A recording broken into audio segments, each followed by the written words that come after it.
नमस्कार, आप देख रहे हैं अपन उत्तराखंड और मैं हूं आपके साथ मनीषा पाटीदार। बुलेटिन की शुरुआत करेंगे।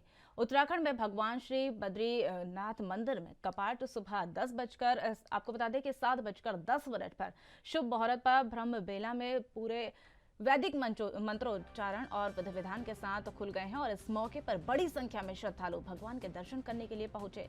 मंदिर में पहली पूजा प्रधानमंत्री नरेंद्र मोदी के नाम पर की गई और इस दौरान यहां पर पहुंचे श्रद्धालुओं पर हेलीकॉप्टर के जरिए फूलों की वर्षा की गई। वहीं आपको बता दें कि बद्रीनाथ धाम के कपाट खुलने के साक्षी बनने के लिए हजारों की संख्या में श्रद्धालु धाम में मौजूद रहे। गुरुवार यानी आज सुबह 4 बजे से कपाट खुलने की प्रक्रिया शुरू कर दी गई थी। कुबेर जी, श्री उद्धव जी और गाड़ू घटा दक्षिण द्वार के बाद मंदिर के परिसर में उनके द्वारा लाया गया और उसके बाद मंदिर के मुख्य पुजारी रावल समेत धर्माधिकारी और श्री बद्री केदारनाथ और बद्रीनाथ मंदिर समिति के पदाधिकारियों ने विधि विधान के साथ मंदिर के कपाट खोले।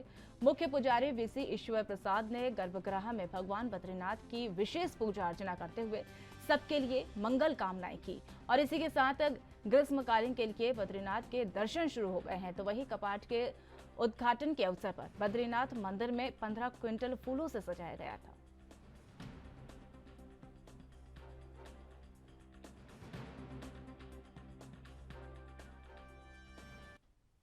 कैबिनेट मंत्री चंदन रामदास को राजकीय सम्मान के साथ सरयू गोमती संगम तट पर अंतिम विदाई दी गई। कैबिनेट मंत्री उनके बड़े पुत्र गौरव रामदास और छोटे पुत्र ने उनको मुखाग्नि दी और इस पर अपने प्रिय नेता को सीएम पुष्कर सिंह धामी, बीजेपी प्रदेश अध्यक्ष महेंद्र भट्ट, पूर्व सीएम भगत सिंह कोश्यारी, कैबिनेट मंत्री रेखा आर्य समेत सैकड़ों लोगों ने श्रद्धा सुमन अर्पित कर उन्हें नम आंखों से अंतिम विदाई दी।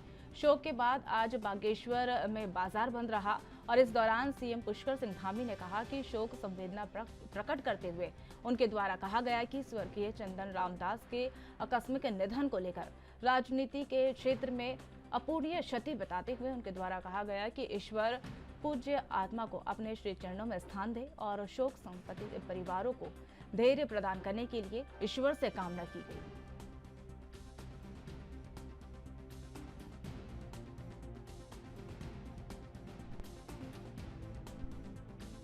सब लोगों के लिए आज बहुत दुखद दिन है और उनकी अंतिम यात्रा में हम सब लोग शामिल हो रहे हैं। उनका जाना बहुत बड़ी अपूर्णीय क्षति है जिसकी भरपाई नहीं हो सकती। वो सहज थे, सरल थे और हमेशा जिंदा दिल थे और चाहे शारीरिक रूप से कितना भी कष्ट हुआ उनको, उन्होंने कभी उसको जो है अपने ऊपर हावी नहीं होने दिया। कई बार मैं मुख्यमंत्री के नाते उनको हमेशा कहता था कि आप आराम करिए, आप जो है ज़्यादा भागदौड़ मत करिए,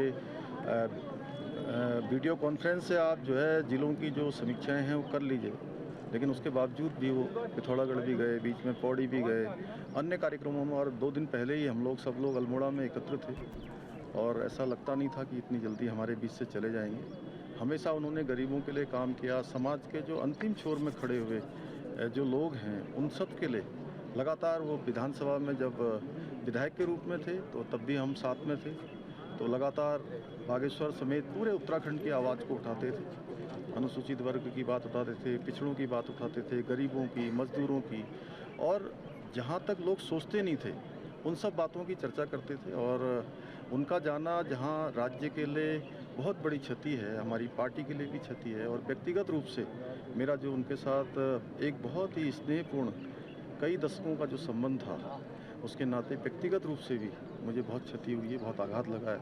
मैं भगवान से प्रार्थना करता हूँ कि भगवान उनको श्री चरणों में स्थान दे और उनके पारिवारिक जनों को, उनके चाहने वालों को, आज जो यहाँ पर हजारों हजार की संख्या में उनके सब शुभचिंतक आए हैं, चाहने वाले आए हैं, उन सबको इस दुख की घड़ी को सहन करने के लिए तो वैसे कोई शब्द ही नहीं है। बहुत ही अपने आप में एक अचंभित करने वाली घटना है। हम लोग 25 तारीख को एक ही मंच पे एक ही साथ थे। हमारे मध्य में बड़ा अच्छा संवाद भी हुआ। उनके स्वास्थ्य के बारे में मैंने जानकारी भी ली। उनकी आवाज़ की खनक और उनकी चेहरे की चमक से कहीं नहीं लग रहा था कि अगले दिन हम ऐसी कोई खबर भी सुनेंगे। सुनकर पूरा प्रदेश जो है स्तब्ध है, भरोसा ही नहीं कर पा रहा है कि हमें ये दुखद समाचार जो है प्राप्त होगा। चंदनराम दास जी कई बार के विधायक, बहुत ही वरिष्ठ जनों में, और पार्टी ने उनकी इसी सेवा को देखते हुए उनको कैबिनेट मिनिस्टर भी बनाया, सम्मान भी दिया। लेकिन स्वास्थ्य शायद उनका साथ नहीं दे पाया, या ईश्वर की ऐसी मर्जी रही होगी, नियति को शायद ऐसे ही मंजूर रहा होगा।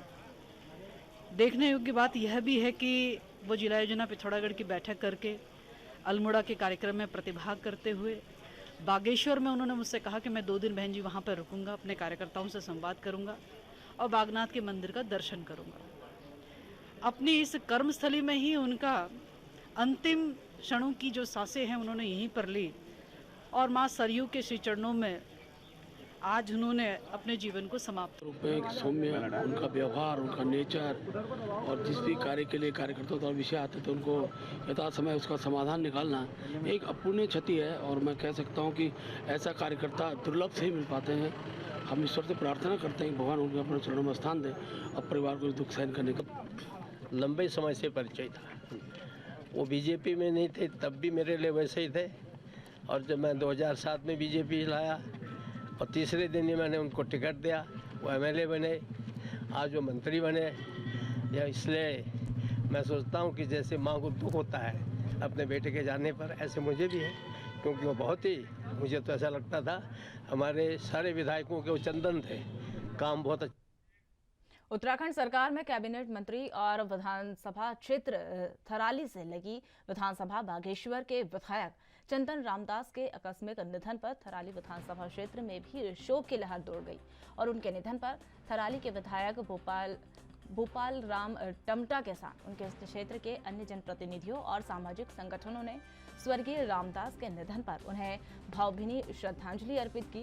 कैबिनेट मंत्री के आकस्मिक निधन की सूचना पर थराली क्षेत्र के लोग स्तब्ध हो गए और जैसे ही उनके निधन की सूचना क्षेत्र में फैली तो लोगों को विश्वास नहीं हुआ और यहाँ के लोग बागेश्वर पर फोन कर वस्तु स्थिति की काफी देर तक उनके द्वारा जानकारी इकट्ठा करते हुए सूचना की पुष्टि होने पर लोगों में शोक की लहर छाने लगी।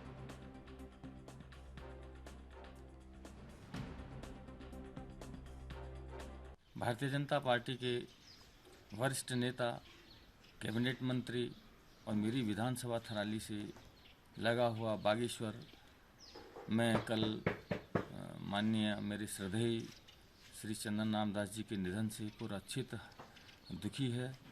और जिस प्रकार उनका सरल स्वभाव, उनका हमारे क्षेत्र में आना जाना और जिस प्रकार से उन्होंने एक राजनीतिक जीवन की शुरुआत की और बहुत लंबे समय तक उन्होंने अपने क्षेत्र पर अपनी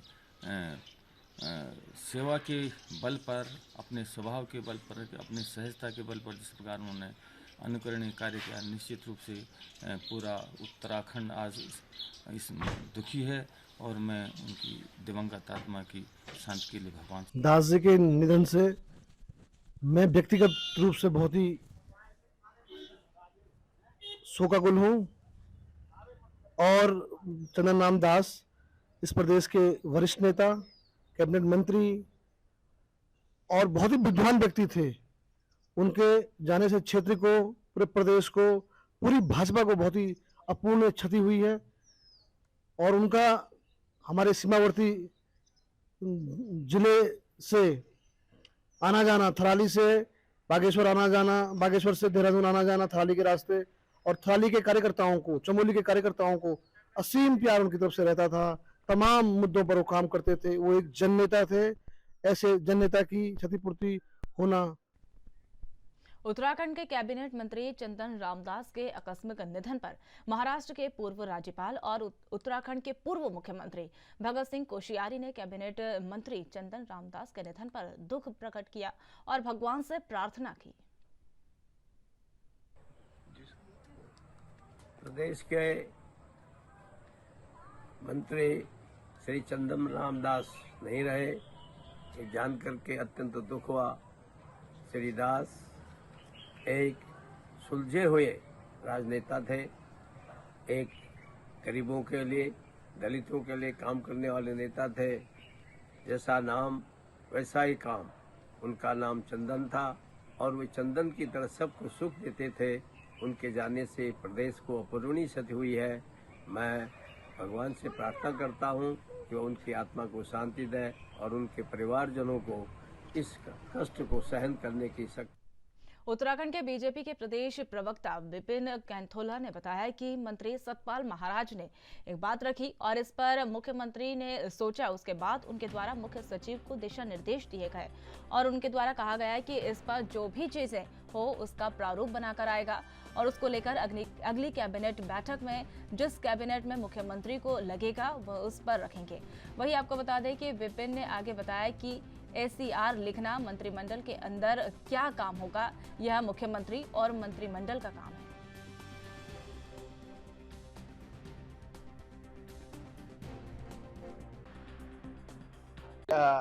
माननीय मंत्री जी ने ये बात रखी थी। इस बात को माननीय मुख्यमंत्री जी ने सोचा, उसके बाद उन्होंने दिशा निर्देशित किया है चीफ सेक्रेटरी को और ये कहा है कि इस पर जो भी चीजें हो उसका प्रारूप बना करके जैसे ही वो आएगा अगली कैबिनेट बैठक में, जिस भी कैबिनेट बैठक में माननीय मुख्यमंत्री को लगे इस पर रखेंगे। ACR लिखना मंत्रिमंडल के अंदर। प्रधानमंत्री नरेंद्र मोदी के मन की बात का 100वां एपिसोड आने को लेकर बीजेपी के कार्यकर्ताओं में काफी उत्साह दिखाई दे रहा है।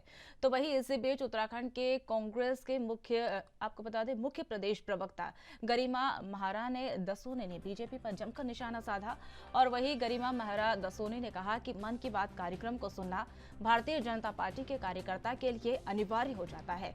मन की बात को सुनना, वो कितना ही अपनी मन की बात करना चाहे, लेकिन सबको ऊपर मन की बात को पिछले 6 सालों से थोपा गया है। यदि संवाद करना है और समाधान निकालना है तो आगे आकर बात करनी चाहिए। और वहीं आपको बता दें कि इतना ही शौक प्रधान सेवक को बात करने का है तो आगे आए। नियमित श्रोता नहीं, जो जबरन बैठाए जाते हैं वैसे श्रोता भारतीय जनता पार्टी के कार्यकर्ताओं के लिए तो मैंडेटरी हो जाता है मन की बात को सुनना। वो कितना ही ना चाहें, वो कितना ही अपने मन की बात करना चाहें, लेकिन सबके ऊपर इस मन की बात को पिछले 9 साल से थोपा गया। लगातार यदि संवाद से ही बात और समाधान निकल कर आते हैं, बात करने का या बात रखने का इतना ही शौक प्रधान सेवक को है तो आए सामने और प्रेस वार्ता करें और जो 9 सालों से जनमानस के मन मस्तिष्क में अनुत्तरित प्रश्न कौंध रहे हैं, जिनके सवालों के जवाब उनको नहीं मिल रहे हैं, उनको फेस करने का साहस दिखाएं। ये रेडियो पर या टीवी पर केवल वन वे ट्रैफिक की तरह अपने मन की बात तो सुनाना बहुत आसान है, इसमें तो कोई पीठ नहीं थपथपाई जा सकती। मेरे भी 100 एपिसोड हो चुके हैं फेसबुक लाइव के, लेकिन वो केवल मेरे फेसबुक लाइव के हैं, उसमें कोई संवाद नहीं होता। तो कहने का अर्थ यह है कि जब आप सत्तारूढ़ दल में के प्रधान सेवक हैं तो ऐसे में आप सांसद रमेश पोखरियाल निशंक के कामकाज से नाखुश साधु संतों ने अब हरिद्वार लोकसभा चुनावों में संत को टिकट देने की मांग शुरू कर दी है। हरिद्वार प्रेस क्लब में प्रेस कॉन्फ्रेंस करने पहुंचे भारत साधु संत समाज और हिंदू रक्षा सेना से जुड़े संतों ने कहा, हरिद्वार तीर्थ क्षेत्र है और तीर्थ क्षेत्र में की मर्यादा बने रखने के लिए संतों को ही यहाँ पर लोकसभा प्रतिनिधि होना चाहिए। इसलिए वे सभी राजनीतिक दलों से अनुरोध करते हैं कि सभी दल किसी संत को चुनाव मैदान में उतारे। प्रेस कॉन्फ्रेंस कर रहे साधु संतों ने चेतावनी दी है कि अगर राजनीतिक दल संतों को टिकट नहीं देते हैं तो सभी संत मिलकर अपने किसी कैंडिडेट को चुनकर निर्दलीय चुनावी मैदान में उतार सकते हैं।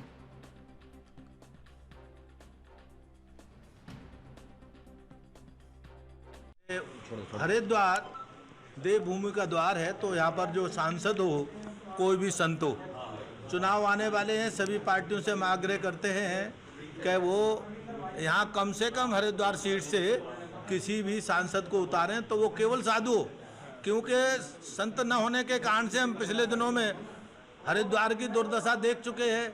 यहाँ जिहादी बढ़ रहे हैं, यहाँ मांस मदिरा का व्यापार बढ़ रहा है और यहाँ पर देशद्रोही और समाजद्रोही गतिविधियाँ बढ़ गई हैं। फिर संत समाज अपना एक कैंडिडेट इंडिपेंडेंट उतारेंगे, अभी समय है। इसीलिए हमने सभी पार्टियों को आग्रह किया है कि सभी पार्टियाँ, चाहे कोई भी दल हो, वो संसद को के रूप में संत को उतारे।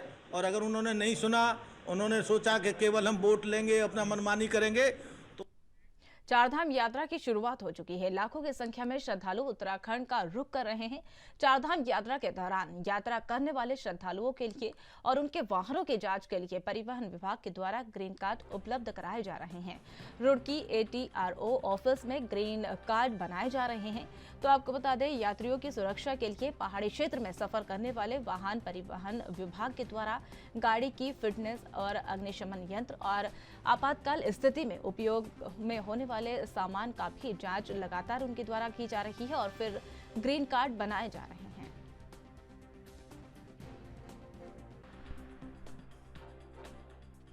यात्रा शुरू हो चुकी है और ग्रीन कार्ड किसी भी ऑफिस में बनाया जा सकता है। ग्रीन कार्ड एक ऐसा डॉक्यूमेंट होता है जिसमें आपकी गाड़ी को चेक किया जाता है और यदि आपके पेपर सारे सही हैं तो आपको एक ग्रीन कार्ड जारी कर दिया जाता है। यदि आपको कोई रोकता है तो आप उसको सारे पेपर्स दिखाने की जगह सिर्फ ग्रीन कार्ड दिखा सकते हैं, उससे समय की बचत होती है। और क्या कहना चाहेंगे, जैसे कि कुछ यात्री आ रहे हैं तो ग्रीन कार्ड की क्या क्या सुविधाएं मतलब दी जा रही है और यात्रियों के लिए या श्रद्धालुओं के लिए? सभी ऑफिसेज में यात्रा सेल है, हमारे ऑफिस में भी यात्रा सेल है और यदि किसी को असुविधा होती है, किसी को कोई दिक्कत होती है तो हमें इन्फॉर्म कर सकते हैं, हम उस पर तुरंत एक्शन लेंगे। और ये सभी ऑफिसेज में ग्रीन कार्ड बनाया जा सकता है, तो ऐसा नहीं कि पर्टिकुलरली किसी एक ऑफिस में बनाना है। तो उत्तराखंड के जनपद उधम सिंह नगर की जसपुर आपको बता दें कि नगर पालिका परिषद हमेशा सुर्खियों में रहती है, चाहे बोर्ड बैठक के हंगामे की बात हो या फिर शहर में गंदगी के अंबार की हो। जसपुर नगर पालिका के सभासद के द्वारा पालिका प्रशासन पर भ्रष्टाचारी और अनियमितताओं के मामले को लेकर कुमाऊं कमिश्नर के यहां पर शिकायत दर्ज करवाई गई थी और इसको लेकर जिलाधिकारी के आदेश पर नगर पालिका की जाँच सौंपी गई और इस पर जसपुर SDM सीमा विश्वकर्मा ने जांच के कुछ मामलों में आपको बता दें साक्ष्य प्राप्त न होने के लिए खारिज कर दिया, लेकिन प्रवेश द्वार के निर्माण के मामले में मरम्मत कार्य के लिए भ्रष्टाचारी के मामले का खुलासा किया और उस पर जसपुर SDM सीमा विश्वकर्मा ने आगे बताया कि पालिका प्रशासन ने नियमानुसार मानकों को दरकिनार करते हुए गेट निर्माण मरम्मत कार्य में लगभग 7.5 लाख रुपए से अधिक धनराशि खर्चे के मामले में आरोप सिद्ध हुआ और इसके बाद जिलाधिकारी के आदेशानुसार मामले की उचित कार्रवाई की जाएगी।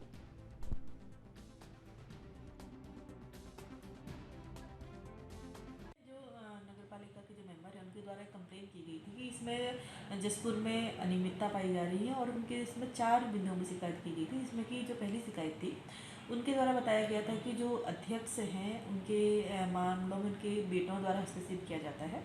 दूसरा जो मैटर था उसमें ये इनके द्वारा बताया गया था कि इनकी जो फाइलें हैं, जो बोर्ड के प्रस्ताव है उनके घर जाते हैं। और तीसरे इसमें जो शिकायत थी उनके इसमें ये कहा था कि जो उनके द्वारा स्वागत द्वार बनाए गए इसमें अनियमितता पाई गई थी। इसके अतिरिक्त और भी शिकायतें थी, तो उसमें मैंने जांच की थी कि जो शुरू की 2 शिकायतें थी इनके द्वारा कोई साक्ष्य नहीं दिया गया था तो उनकी पुष्टि तो नहीं हुई थी, लेकिन स्वागत द्वार 3 जगह लगाए गए थे। तो वहाँ पर मैं खुद गई थी मौके पर, PWD के भी उसमें इंजीनियर्स थे तो उनके द्वारा मौके पर नापा गया था और ये जो PWD की रेट है, क्योंकि नगर पालिका में PWD की नॉर्म से ही लागू होते हैं, तो उसमें देखा गया था कि जो रेट उनके द्वारा लगाए गए हैं वो लगभग दुगने लगाए गए। तो इस प्रकार से उनके द्वारा 14 लाख या 13 लाख के 13,96,000 के लगभग उनके द्वारा पेमेंट की गई थी। तो 7,20,000 तक की उनकी अनियमितता पाई गई है। इसमें क्योंकि मेरे पास जाँच आई थी तो मैंने जिलाधिकारी महोदय तो आपको बता दें उत्तराखंड में अगले 2 से 3 दिनों के लिए मौसम खराब रहने के आसार है और वहीं केदारनाथ धाम में अगले कुछ दिनों में बर्फबारी के लिए अलर्ट के मद्देनजर जिलों को भी अलर्ट रखने के लिए निर्देश दिया गया। तो आपको बता दें प्रदेश में अगले 2 से 4 दिन के लिए मौसम खराब रहने के साथ साथ DGRE चंडीगढ़ की ओर से 3 जिलों में एवलांच की चेतावनी भी जारी कर दी गई।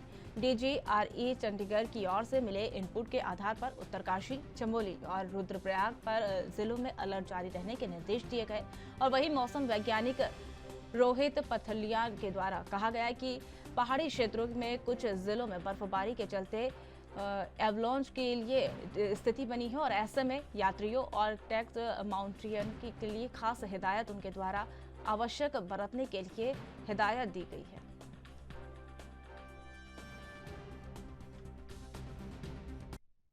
देखिए जो उत्तराखंड के आंतरिक जनपद है इनमें जो है अगले 4-5 दिनों तक जो है वर्षा और बर्फबारी मिलने की संभावना है तो जो बर्फ़बारी की वजह से जो है खास करके उत्तरकाशी, रुद्रप्रयाग, चमोली, पिथौरागढ़, बागेश्वर जनपद है, तो उसकी वजह से हो सकता है कि जो एवलांच प्रोन एरियाज़ हैं वहाँ पे कुछ दिक्कतें आ सकें। तो अगर कोई यात्री हैं या माउंटेनियर्स हैं, ट्रैकिंग कर रहे हैं, तो उनको जो है सतर्कता बरतनी चाहिए कि एवलांच प्रोन एरियाज़ में ना जाएं और ये एक्टिविटी जो है आगे जो है 4-5 दिन तक पहाड़ों में। उत्तराखंड के रुद्रपुर के आदर्श इंदिरा बंगाली कॉलोनी के कुछ लोगों के द्वारा एसपी सिटी मनोज कात्याल के से मुलाकात की गई और इस दौरान उनके द्वारा क्षेत्र में बिक रही अवैध कच्ची शराब पर रोक लगाने की मांग की गई। एसपी सिटी से मिलने वाले एक दिव्यांग भी उनके बीच में शामिल था, जो भी एसपी सिटी से मुलाकात कर शराब की बिक्री पर रोक लगाने के लिए उनके द्वारा मांग कर रहे थे और इसके बाद एसपी सिटी मनोज के द्वारा युवाओं से मिलकर उन्हें आश्वासन दिया गया और उनके द्वारा कहा गया कि ऐसी कठोर कार्रवाई की जाएगी, उनके क्षेत्र में अवैध कच्ची शराब का एक भी पाउच ढूंढने पर नहीं मिलेगा। और इसके बाद युवाओं के चेहरों पर खुशी की लहर देखने को मिली और उनके द्वारा एसपी को धन्यवाद भी दिया गया।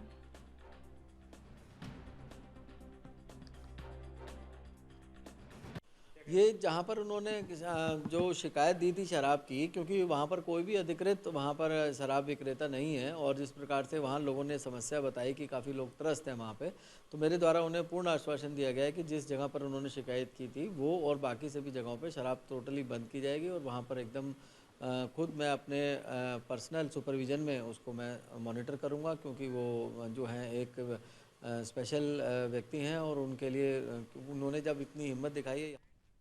उत्तराखंड के अल्मोड़ा में जिलाधिकारी ने नगर के भैंसोड़ा फार्म का औचक निरीक्षण किया और इसमें अधिकारियों के द्वारा व्यवस्थाओं का जायजा लिया गया। इसमें जिलाधिकारी ने अधिकारियों और कर्मचारियों को निर्देश देते हुए उनके द्वारा कहा गया कि इसमें चारे के साथ संयुक्त अन्य विकास कार्यों को भी बनाया जाए, जिसके साथ उनके द्वारा कहा गया कि नगर में फर्म में अभी अनेक गतिविधियां जो है वो बाकी है और इसके लिए जल्द से जल्द कार्रवाई कर एक आदर्श फर्म बनाया जाए।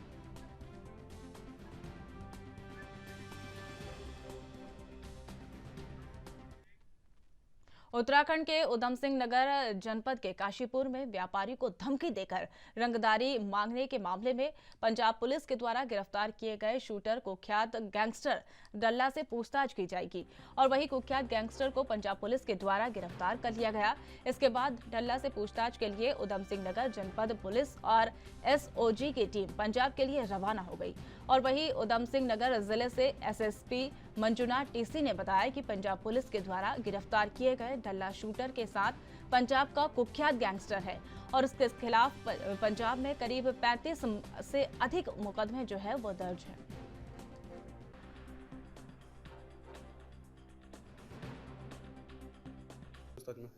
देखिए, महल सिंह हत्याकांड के शूटर्स जिनको हमने जेल भेजा था, उनकी लगातार हमने निगरानी और पर्यवेक्षण और मतलब गहरी तरह से क्या बोलते हैं सर्विलांस पे रखे हुए थे। तो उनसे जो मिलने आते थे कुछ लोग, एक दो लोग आए थे जो रिपीटेडली आए थे, तो उनके ऊपर हम सघन नज़र बनाए रखे थे और तत्काल हमने पंजाब पुलिस को इन्फॉर्मेशन दिया था और हम क्या बोलते हैं साझा समन्वय करते रहते थे, इन्फॉर्मेशन का आदान प्रदान। तो इस प्रकार की कोऑर्डिनेशन की वजह से बहुत अच्छी रिजल्ट आई है। पंजाब पुलिस उनको लगातार नज़र बनाए रखी थी। तो बाद में जानकारी मिलेगा कि वो जो सिंह है, शिमला सिंह, वो जो साधु सिंह को मिलने आता था, उसने साधु सिंह की बेल एवं पैरवी के लिए 4 लाख रुपए मंगाया कहीं बाहर से और उसके बाद और 3 लाख रुपया है जिससे उसने एक असला भी खरीदने को बोला था डल्ला ने। तो 4 लाख रुपए आए थे कुल मिला के साधु सिंह का जमानत के लिए, 3 लाख रुपए और एक असला खरीदने के लिए भेजा था। तो ये सारी चीज़ें पंजाब की पुलिस जो है लगातार उसकी पर्यवेक्षण में रखती थी निगरानी के दौरान और इस जैसे ही ये आया तो उसको पकड़ लिया हमने। तो इसी प्रकार ये बोला जाता है कि अगर हमारा समन्वय अच्छा है तो होने से पहले ही चीज़ें पकड़ में आ जाती है। इसी का यह दुरुस्त नमूना है। अभी काशीपुर पुलिस पुनः एक बार गई है वहाँ पे, हमारा एसएचओ गया है, एसओजी की टीम गई है, विस्तृत पूछताछ चल रहे हैं। यदि कोई संभावित उत्तराखंड के उधम सिंह नगर में एक शिक्षक को अपनी फेसबुक फ्रेंड का पर जन्मदिन मनाने के लिए भारी उनको मूल्य चुकाना पड़ा। दरअसल शिक्षक षड्यंत्र का शिकार हो गया था। वही जन्मदिन के बहाने शिक्षक हनी ट्रैप का शिकार हो गया था। पुलिस ने हनी ट्रैप के मामले में दंपति समेत 4 आरोपियों को गिरफ्तार कर लिया और इस मामले की जानकारी देते हुए पुलिस अधीक्षक ने बताया कि उधम सिंह नगर के काशीपुर के रहने वाले शिक्षक ने ITI थाने में पहुंचकर पुलिस को सूचना दी कि फेसबुक के जरिए उसने एक युवती से दोस्ती बनाई थी और उसके बाद दोनों में संबंध गहराते गए और उसके बाद बीते 21 अप्रैल को फेसबुक फ्रेंड ने बुलाया और वहां पर जन्मदिन मनाने पर जसपुर खुर्द में स्थित रुद्राक्ष गार्डन में पहुंचा और उसके बाद वो शिकार हो गया। शिक्षक जो है, जो 55 साल के उम्र के थे, तो उनका एक फेसबुक फ्रेंड थी। तो 18 साल की लड़की जो है फेसबुक फ्रेंड बनी और थोड़े ही दिन में संबंध बहुत अच्छा बन गया, मतलब दोस्ती यारी बहुत अच्छे हो गई। फिर उस महिला ने, उस लड़की ने जो है टीचर साहब को बुलाती है कि अपने ही घर पे बर्थडे सेलिब्रेट करने के बहाने, बर्थडे सेलिब्रेट करने के बाद जो है संबंध बनाने की स्थिति बन गई। तो उसी समय जो है 3 लड़के आते हैं और उसको टीचर को बहुत अन्य अवस्था में पकड़ लेते हैं। दोनों लड़का लड़की का वीडियो बनाते हैं। उस वीडियो फोटो के आधार पर उसको मारपीट भी करते हैं और वो टीचर को एक्सटॉर्शन करना शुरू कर देते हैं कि फोटो वीडियो के आधार पर कि पूरे घर में बता देंगे, पैसे दे दीजिए करके। तो लगातार मारपीट और उसको अवैध रूप से बंधक करना और उसके बाद स्कूटी छीनना और 2-2 लाख रुपए के पैसे मांगना, इस प्रकार जो है ये फेसबुक के माध्यम से सेक्सटॉर्शन की एक घटना है। पहले हनी ट्रैप कर लिया उस टीचर को, उसके बाद सेक्सटॉर्शन कर लिया, सेक्स के नाम पे एक्सटॉर्शन कर लिया। तो ये बहुत ही हैरतन घटना है। तो हम लोगों को वेकअप कॉल है कि अन्य अनजान प्रोफाइल से संबंध नहीं बनना चाहिए। बहुत जल्दी से दोस्ती से संबंध की तरफ जंप होता है तो ऐसे ही चीज़ें होता है।